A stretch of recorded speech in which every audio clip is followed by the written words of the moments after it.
नमस्कार, आप देख रहे हैं प्राइम टीवी और मैं हूं आपके साथ नंदिनी यादव। स्वागत है आप सबका 4 बजे की 4 बड़ी खबरों में।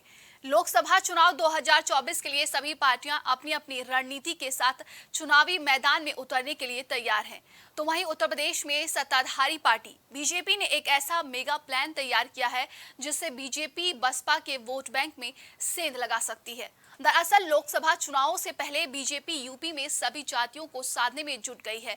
साथ ही बीजेपी ने मायावती के वोट बैंक में सेंध लगाने की तैयारी भी कर ली है। पार्टी ने प्रदेश में अनुसूचित जाति व महिलाओं के बीच जनाधार बढ़ाने के लिए अपनी मुहिम को और तेज कर दिया है। इसकी कमान खुद सीएम योगी आदित्यनाथ ने संभाल रखी है। भारतीय जनता पार्टी बसपा के मूल वोटरों में सेंध लगाने के लिए आज दलित सम्मेलन अभियान की शुरुआत खुद सीएम ने किया है। इस दौरान सीएम योगी हापुड़ में 136 करोड़ की 102 विकास परियोजनाओं का शिलान्यास और लोकार्पण किए, जबकि बुलंदशहर में सीएम ने 632 करोड़ की 256 परियोजनाओं का लोकार्पण व शिलान्यास किया है।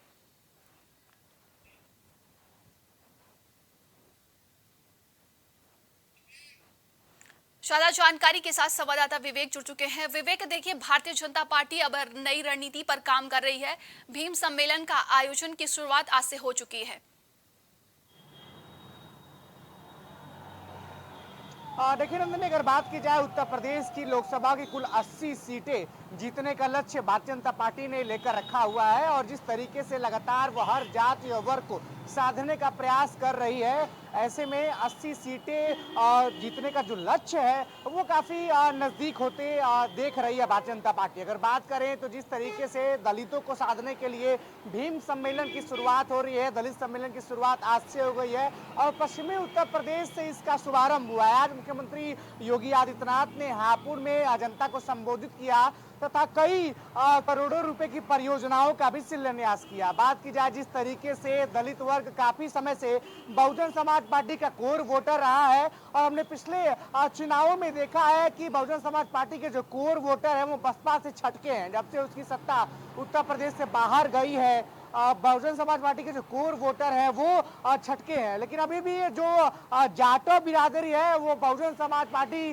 के साथ खड़ी हुई है और इस जाटो बिरादरी को तोड़ने का पूरा काम बाकी राजनीतिक दल करते हुए दिखाई दे रहे हैं, जिसमें भारतीय जनता पार्टी दलित सम्मेलन के बहाने जो इस समाज के जो शिक्षाविद लोग हैं, डॉक्टर, प्रोफेसर, इंजीनियर, जो बुद्धिजीवी वर्ग है, उनको सम्मानित करने का काम कर रहे हैं। आज इसकी शुरुआत पश्चिमी उत्तर प्रदेश से शुरू हो गई है, जिसका अभियान का शुभारंभ मुख्यमंत्री योगी आदित्यनाथ किया। देखिए विवेक, 22% वोट बैंक है दलितों का उत्तर प्रदेश में। 22% वोट बैंक है दलितों का उत्तर प्रदेश में, लेकिन सभी पार्टियां इस बार दलितों को ही रिझाने में लगी हुई हैं। तो क्या लगता है कौन बाजी मारेगा इसमें?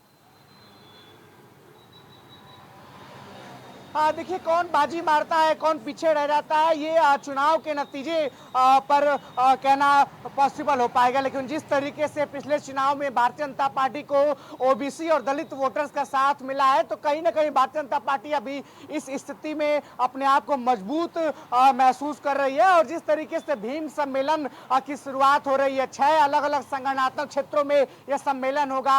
अवध क्षेत्र का सम्मेलन लखनऊ में 2 नवंबर का होगा, इसके बाद प्रयागराज, कानपुर, गोरखपुर में भी सम्मेलन होगा। लेकिन जिस तरीके से पश्चिमी उत्तर प्रदेश से इसकी शुरुआत हुई है, तो भारतीय जनता पार्टी ने एक तरफ से अपनी स्थिति साफ कर दी है कि 80 सीटों वाली इस लोकसभा सीट वाले प्रदेश में जिस तरीके से एनडीए ने 66 सीटें पिछली बार हासिल की थी, इस बार 80 की 80 सीटों को साधने में भारतीय जनता पार्टी लगी हुई है। वहीं अगर बात करें तो कुछ सीटें ऐसी हैं जो सुरक्षित रखी गई हैं, उन सीटों को के लिए भारतीय जनता पार्टी अलग से तैयारी कर रही है, प्लान कर रही है। लेकिन सबसे बड़ा मास्टर प्लान ये है कि दलितों को किस प्रकार से रिझाया जाए, ये हर पार्टी अब कर रही है, चाहे अखिलेश यादव हो जो पीडीएफ 2 नवंबर को आगे बढ़ रहे हैं। बड़े सम्मेलन की तैयारी है दलितों के लिए, भारतीय जनता पार्टी कर रही। कौन कौन से दिग्गज शामिल होंगे इसमें? देखिए, अगर बात की जाए तो 2 नवंबर को अवध क्षेत्र की ये दलित सम्मेलन लखनऊ में आयोजित होगा, जिसमें बात की जाए तो मुख्यमंत्री योगी आदित्यनाथ साथ रहेंगे और प्रदेश अध्यक्ष भूपेंद्र सिंह चौधरी होंगे। इसके अलावा अगर बात करें तो गृह मंत्री अमित शाह और भारतीय जनता पार्टी के राष्ट्रीय अध्यक्ष जेपी नड्डा भी इस सम्मेलन में शामिल हो सकते हैं। साथ ही साथ अगर बात करें तो दलित समाज से आने वाले ऐसे लोग जिन्होंने समाज का नाम रोशन किया है, अलग अलग वर्गों से अगर बात की जाए तो अपने एक मुकाम हासिल किया है, ऐसे डॉक्टर, प्रोफेसर, इंजीनियर को भी मंच पे बुलाया जाएगा। साथ ही साथ अगर बात की जाए तो जिस तरीके से इस समाज के कई लोगों ने अपने अपने प्रोफेशन में बेहतर किया, उनको सम्मानित भी करने का काम भारतीय जनता पार्टी इस बार कर रही है। जी देखिए, कहीं ना कहीं जिस तरीके से बसपा के वोट बैंक में सेंधमारी की तैयारी चल रही है, सभी पार्टियां कर रही हैं, लेकिन बसपा के लिए कितनी बड़ी चुनौती होने वाली है, क्या लगता है? अपने कोर वोटर बैंक को एक बार फिर से अपने में शामिल करना। देखिए अगर बात की जाए तो जिस तरीके से जब बसपा की उत्तर प्रदेश से सरकार रहती थी, उसके बाद बसपा का लगातार पतन होते जा रहा है और बसपा इस समय अपनी अस्तित्व को खोजने में लगी हुई है। लेकिन जिस तरीके से बहुजन समाज पार्टी लगातार अगर बात करें इस लोकसभा चुनाव में अकेला चलो की राह पे चली हुई है, किसी भी पार्टी के साथ ना वो एनडीए की तरफ है ना वो इंडिया गठबंधन की तरफ है, तो उस हिसाब से अगर बात करें तो बसपा अपने कोर वोटरों को सहेज कर रखना चाहती है कि आने वाले लोकसभा चुनाव में उसकी राजनीतिक हैसियत बेहतर साबित हो सके। लेकिन जिस तरीके से अगर पिछले लोकसभा चुनाव की बात करें, जब समाजवादी पार्टी से बसपा गठबंधन था, उस समय 10 लोकसभा सीटें बसपा को मिली थी और ये भी कहा गया था कि समाजवादी पार्टी के सपोर्ट के नाते ही 10 सीटें ये बसपा को मिली हुई हैं। अगर बात की जाए जिस तरीके से सभी राजनीतिक दल बसपा के कोर वोटरों को अपनी तरफ लाने में लगे हुए हैं, तो बिल्कुल ये सही है, क्योंकि 22% तक आबादी है दलित समाज की और इस 22% आबादी पर कभी एक तरफा पैठ बहुजन समाज पार्टी रखती थी, लेकिन इस बार कुछ ऐसे बात की जाए तो उत्तर प्रदेश भारतीय जनता पार्टी की तरफ से जिस तरीके से सेंध लगाई गई है पिछले चुनाव में बसपा के कोर वोटरों को, कहीं ना कहीं बसपा भी अपने कोर वोटरों के लिए परेशान है, उनको सहेज के रखना। विवेक, 80 का लक्ष्य रखा है भारतीय जनता पार्टी ने। एक बार फिर से वो ओबीसी सम्मेलन करवाती है और ओबीसी पर ही उतना ही भी जोर दे रहे, दलित सम्मेलन करवा रही है। क्या लगता है कितना फायदा पहुंचने वाला है भारतीय जनता पार्टी को? देखिए, वो लगातार कह रहे कि हमारी जो जन जन कल्याणकारी योजनाएं हैं वो गरीबों तक और इन दलितों तक ज्यादा पहुंची है। जी बिल्कुल, अगर बात की जाए तो जिस तरीके से हापुड़ में मुख्यमंत्री योगी आदित्यनाथ ने अपने संबोधन में कहा कि महिलाओं को सुरक्षा देना सरकार का काम है और सरकार अपनी जिम्मेदारी से पीछे नहीं हट रही है। अगर बात करें तो दिवाली में फ्री सिलेंडर देने की बात कही, उन्होंने बिजली व्यवस्था को सुदृढ़ करने की बात कही, उन्होंने महिला आरक्षण बिल का जिक्र किया कि किस तरीके से सालों से ये चीजें पेंडिंग थी, लगभग 27 सालों से, लेकिन भारतीय जनता पार्टी की सरकार ने, केंद्र की सरकार ने प्रधानमंत्री नरेंद्र मोदी के नेतृत्व में ये आरक्षण भी पास कराया और सीधे तौर पर उत्तर प्रदेश के विकास की गाथा का जिक्र उन्होंने किया। बात की जाए जिस तरीके से चाहे वो महिला वर्ग हो, चाहे वो दलित समाज हो या ओबीसी वर्ग हो, हर किसी को साधने के लिए भारतीय जनता पार्टी लगातार प्रयासरत कर रही है, अनेक कार्यक्रम चला रही है, कई लोगों को इसकी जिम्मेदारी भी दी गई है। और जब भी भारतीय जनता पार्टी चुनाव से पहले ऐसे अभियान चलाती है और जिम्मेदारी देती है तो भारतीय जनता पार्टी के लिए एक बेहतर स्थिति चुनाव में वो पाई जाती है। इस बार के चुनाव में कितनी बेहतर स्थिति में भाजपा होगी, इन अभियानों को लेकर ये वक्त बताएगा, लेकिन जरूर ही इन अभियानों से भारतीय जनता पार्टी को फायदा पहुंचने वाला है। नंदनी, तमाम जानकारी के लिए बहुत बहुत धन्यवाद आपका।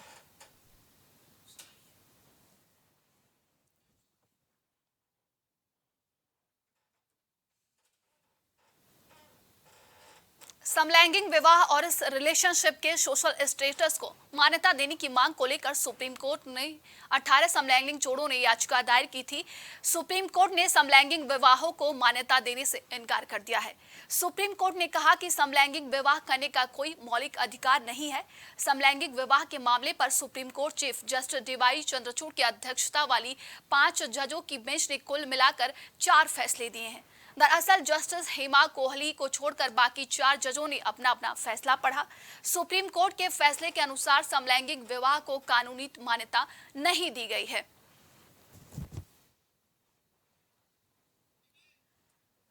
एक बार फिर से रुक करते हैं ज्यादा जानकारी के साथ संवाददाता विवेक की तरफ। विवेक, आज सुप्रीम कोर्ट ने समलैंगिक विवाह को कानूनी मान्यता नहीं दी है। जी बिल्कुल, अगर बात की जाए तो समलैंगिक विवाह भारत में काफी दिनों से इस समाज समुदाय के लोग लगातार मांग कर रहे थे कि उनको इस तरीके की मान्यता दी जाए, कानून में परिवर्तन की जाए। लेकिन अगर बात करें तो सीजेआई ने साफ तौर पर इसकी मान्यता देने से इनकार कर दिया। उन्होंने कहा कि कानून बनाना हमारे पक्ष में नहीं, लेकिन हम कुछ चीजों को उसमें सुधार कर सकते हैं। समलैंगिक जोड़ों को बात की जाए तो संतान गोद लेने का अधिकार दिया गया है, और जिस तरीके से लगातार पाश्चात्य चीजों के लिए भारत के जो समाज जो लगातार इसकी तरफ देख रहा था, भारत में निवास करने वाले ऐसे समलैंगिक जोड़े जो सुप्रीम कोर्ट से बात की जाए तो जिस तरीके से एक उम्मीद लगाकर बैठे थे, कहीं ना कहीं उनको निराशा इसमें हाथ लगी है। और सुप्रीम कोर्ट की जो 5 सदस्यीय जजों का पैनल था इस पे सुनवाई की है, जिसमें सीजेआई का जो बयान था वो काफी महत्वपूर्ण था। जो उन्होंने आदेश दिया इस पर वो काफी ज्यादा महत्वपूर्ण था। कई इसमें जजों ने इसमें सहमत रखी, बाकी कई इसमें न्यायाधीश ऐसे थे जिन्होंने उनसे अलग अपनी राय भी रखी है। लेकिन जिस तरीके से बात की जाए, लगातार समलैंगिक समाज इस बात की इजाजत चाहता था कि जिस तरीके से वो लगातार मांग कर रहे थे कि उनको अधिकार दिया जाए, कानून के द्वारा ये अधिकार दिया जाए, समलैंगिक विवाह का अधिकार दिया जाए। लेकिन ये चीजें अगर बात की जाए तो उनके जो हक में नहीं गई है। जिस तरीके से अगर बात करें, फैसला अभी तक सीजीआई का जो फैसला है जो उन्होंने सुनाया था उसकी अगर बात करें तो समलैंगिक शादियों की मान्यता देने से उन्होंने इनकार कर दिया है। सीजीआई ने देखिए कहा विवेक, 5 जजों की बेंच ने अपना फैसला सुनाया और उन्होंने ये भी कहा कि सरकार इस पे कमेटी बनाए, जो उनके अधिकार हैं, जो मौलिक अधिकार है उनको वो दिया जाए। जी बिल्कुल, साफ तौर पर उन्होंने कहा कि ये संसद का अधिकार क्षेत्र है, हम यहाँ पे कानून नहीं बना सकते, लेकिन कानून का रक्षा करना सभी का कर्तव्य है। अगर बात करें तो उन्होंने साफ तौर पर केंद्र सरकार को एक कमेटी बनाने को कहा इस पर। इसके बाद समलैंगिक को मिलने वाले अधिकारों पर भी अपने अपने विचार रखने के लिए इस कमेटी के सामने सबको बात की जाए तो निर्देशित किया गया। अगर बात करें तो राशन कार्ड में शामिल करना, ज्वाइंट खाता खुलवा सके, ऐसे जो अधिकार हैं जो संविधान की तरफ से हर एक नागरिक को दिए गए हैं, उन अधिकारों के भी उन्होंने बात कही। साथ ही साथ अगर बात करें तो समलैंगिक मान्यता, विवाह की मान्यता देने से भले इनकार कर दिया हो, लेकिन ऐसे जोड़ों को बच्चे गोद लेने का अधिकार जो है वो दिया जाना चाहिए, ऐसा सीजीआई ने कहा। आनंदनी जी देखिए, वहीं पर अब इस फैसले आने के बाद एलजीबीटीक्यू के तमाम रिएक्शंस भी आ रहे हैं, कह रहे हैं कि वो इनका कानूनी लड़ाई आगे भी जारी रहेगा। जी बिल्कुल, इस समुदाय के लोगों का कहना है कि भले ही फैसला हमारे हक में ना हो, 3-2 से फैसला उनके खिलाफ गया हो, लेकिन अगर बात करें जिस तरीके से लगातार उनका ये कहना है कि हम अपनी लड़ाई आगे जारी रखेंगे, लेकिन जिस तरीके से काफी समय से वो अपनी आवाज बुलंद कर रहे थे, अपनी मांगों को लेकर, अपने अधिकार को लेकर बुलंद कर रहे थे, और लगातार बात कर रहे थे कि जिस तरीके से एलजीबीटी जो समाज है, जो समुदाय है, वो अपने हक की मांग कर रहा है, वो समलैंगिक विवाह की मांग कर रहे हैं। जिस तरीके से बात की जाए तो पाश्चात्य देशों में इसकी कई देश ऐसे हैं जिसकी अनुमति देते हैं, लेकिन भारत में अभी तक इसकी अनुमति नहीं है। इस पर सुप्रीम कोर्ट का फैसला भी आ गया है, और अभी भी जो ये समुदाय है, समलैंगिक समुदाय, उसको राहत नहीं मिली है। यह फैसला उनके खिलाफ गया है, लेकिन उनकी मांगे अभी भी बनी हुई है। वो अपनी हक की लड़ाई लगातार लड़ते रहेंगे, अपने हक के लिए लगातार अपील करते रहेंगे, उनकी तरफ से अब तक ये कहा गया है। तमाम जानकारी के लिए बहुत बहुत धन्यवाद आपका।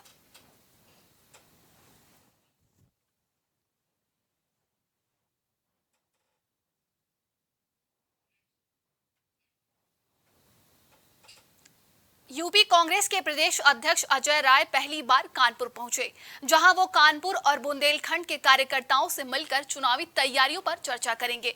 इसके साथ ही कई कार्यक्रमों में भी वो शिरकत करेंगे। कांग्रेस प्रदेश अध्यक्ष अजय राय पहली बार कानपुर बुंदेलखंड क्षेत्र के 17 जिलों के पदाधिकारियों और कार्यकर्ताओं के साथ मंथन करने के लिए पहुंचे हैं।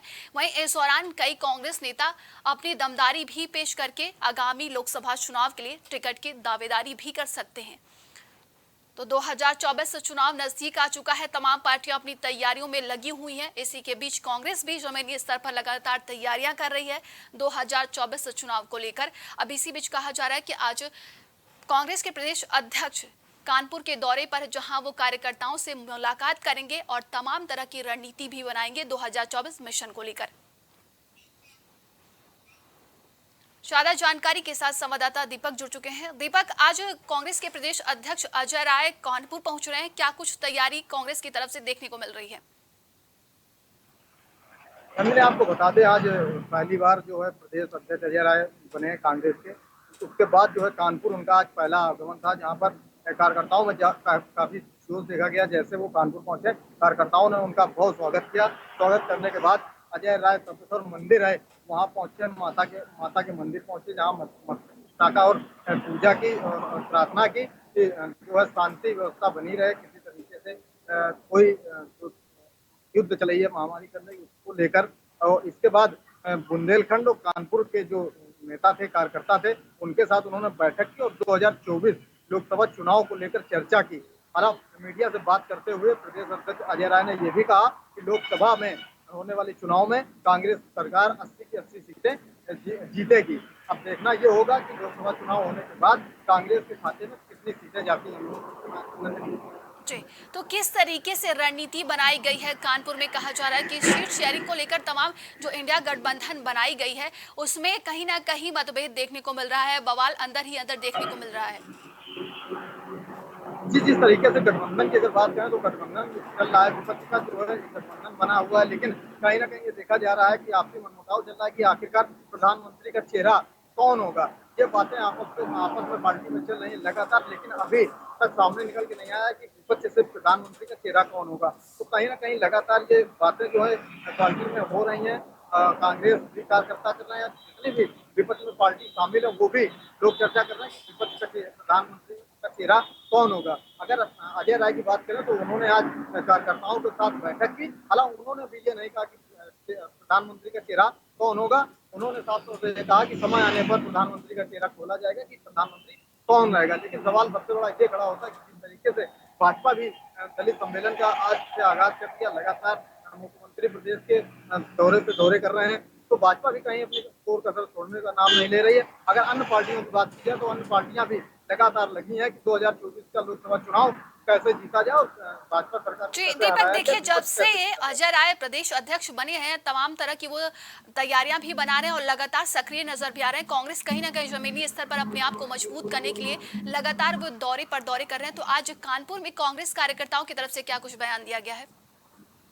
देखिए, कांग्रेस के कार्यकर्ताओं की अगर बात की जाए तो कार्यकर्ताओं ने प्रदेश अध्यक्ष की बातें सुनी और उन्होंने कहा कि हम पूरे मन तन से जो है पार्टी को मजबूत बनाएंगे और 2024 के लोकसभा चुनाव में हम दाखिल करेंगे और 80 की 80 सीटें अपने पाले में लाएंगे। कांग्रेस के कार्यकर्ताओं में काफी जोश देखा गया, लेकिन देखने वाली बात ये होगी कि लोकसभा चुनाव के बाद कांग्रेस के खाते में कितनी सीटें लोकसभा की आती है। नंदिनी, ठीक, तमाम जानकारी के लिए बहुत बहुत धन्यवाद आपका दीपक।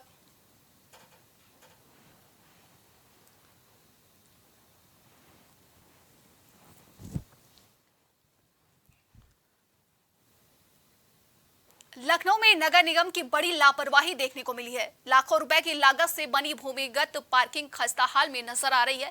वीआईपी गेस्ट हाउस समेत कई जगहों पर जो पार्किंग नगर निगम ने बनवाई थी उनकी स्थिति दयनीय हो चुकी है।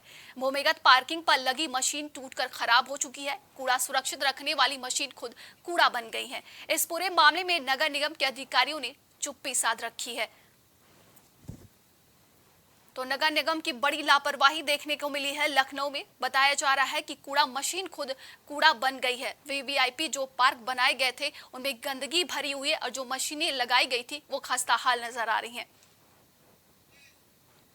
ज्यादा जानकारी के साथ संवाददाता रितेश जुड़ चुके हैं। रितेश, देखिए नगर निगम की बड़ी लापरवाही सामने आ रही है। बताया जा रहा है जो जो वीआईपी पार्किंग बनाए गए थे उनमें कहीं ना कहीं कूड़े नजर आ रहे हैं, मशीनें खराब हो चुकी हैं। देखिए नंदनी, मैं आपको बताऊं कि लखनऊ का जो नगर निगम है यह नायाब नगर निगम है।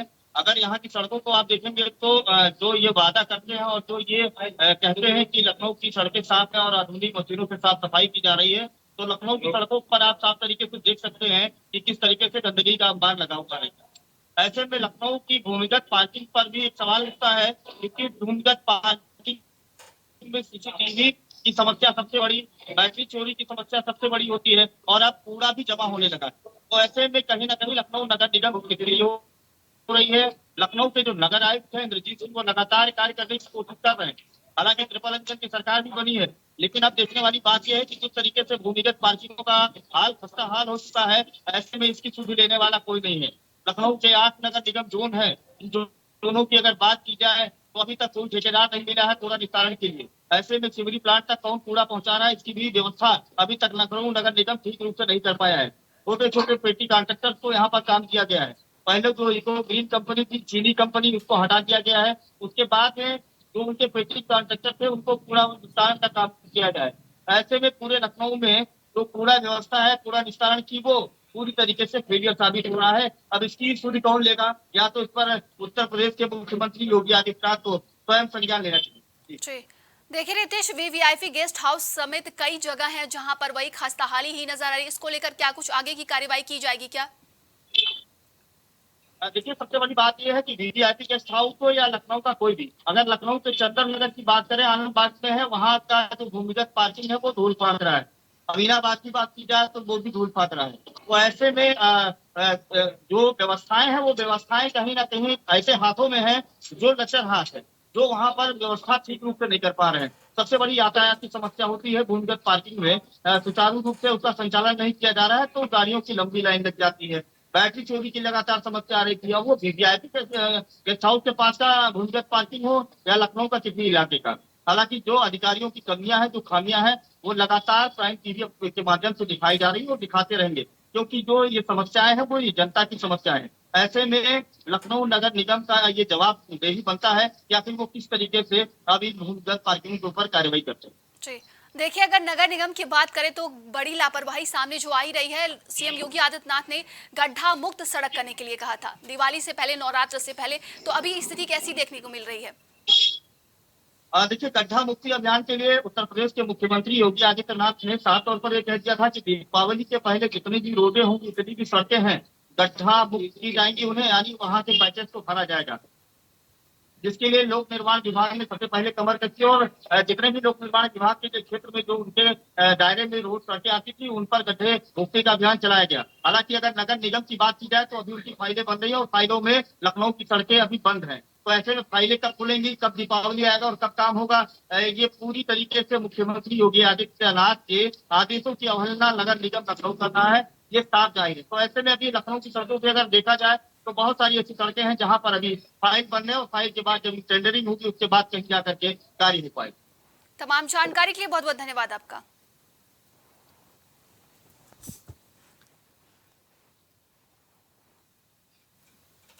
तो आज के लिए 4 बजे की 4 बड़ी खबरों में बस इतना ही। देश और दुनिया की तमाम खबरों के लिए आप देखते रहिए प्राइम टीवी।